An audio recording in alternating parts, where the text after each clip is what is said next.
Hello, I'm Mark Hammett, minister of the Weber Road Church of Christ in Corpus Christi, Texas. I've been out of town for a couple of weeks, and I pre-recorded many of these devotional and daily Bible readings to last me through the vacation I had and also an extra week. And so it's actually been about a month since I've been able to record any of these spots. And so it's good to be back. And I hope that you, if you've been listening and reading Scripture with us, that you've been encouraged over the last 3 months or more during our time together. And I hope that you'll visit with us at Weber Road if you're ever traveling through or if you're on vacation in Corpus Christi. It's a beautiful city. Also, if you are living in our community, we hope that you'll come by and visit with us on Sundays during a worship assembly or our Wednesday night summer series that we're presently having through the end of August. And those are Wednesdays at 7. We also have a Bible class for adults, teens. No children's classes quite yet, but those classes are 9 a.m. Sunday morning.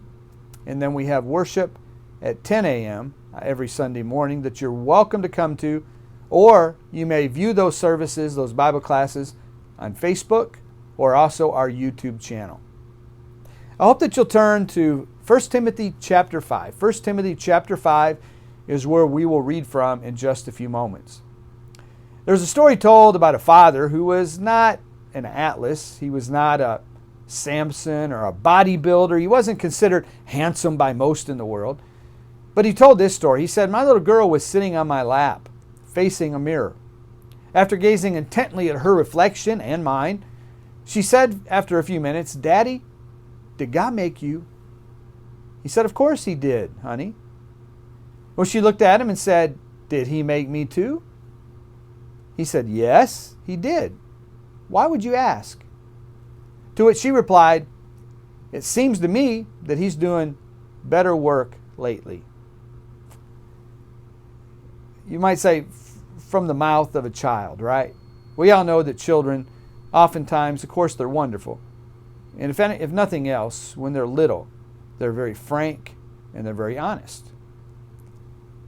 You know, when you think about family and how important family is, I'd like to read a passage, again, 1 Timothy chapter 5, starting in verse 1.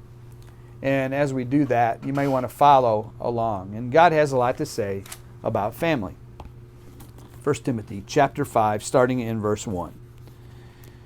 Paul says, "Do not rebuke an older man, but encourage him as you would a father. Younger men as brothers. Older women as mothers. Younger women as sisters in all purity.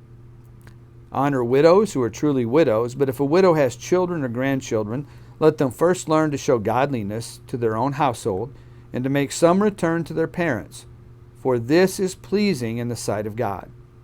She who is truly a widow, left all alone, has set her hope on God and continues in supplications and prayers night and day. But she who is self-indulgent is dead even while she lives. Command these things as well, so that they may be without reproach. But if anyone does not provide for his relatives, and especially for members of his household, he is denied the faith and is worse than an unbeliever. Let a widow be enrolled if she is not less than 60 years of age, having been the wife of one husband, and having a reputation for good works. If she has brought up children who has shown hospitality, has washed the feet of the saints, has cared for the afflicted, and has devoted herself to every good work. But refuse to enroll younger widows, for when their passions draw them away from Christ, they desire to marry, and so incur condemnation for having abandoned their former faith. Besides that, they learn to be idlers, going about from house to house, and not only idlers, but also gossips and busybodies, saying what they should not. So I would have younger widows marry, bear children, manage their households, and give the adversary no occasion for slander. For some have already strayed after Satan, and if any believing woman has relatives who are widows, let her care for them. Let the church not be burdened, so that it may care for those who are truly widows." You know, when you read a passage like that, you realize how practical God is. And He is truly practical through the words and inspired message that Paul gives to us today of how we're to love, how we're to care for others, how we're to take care of ourselves, And he gives some basic instructions to the church in the first century, and many of those principles, of course, can be applied to today. I would encourage you to continue to read and study passages such as that.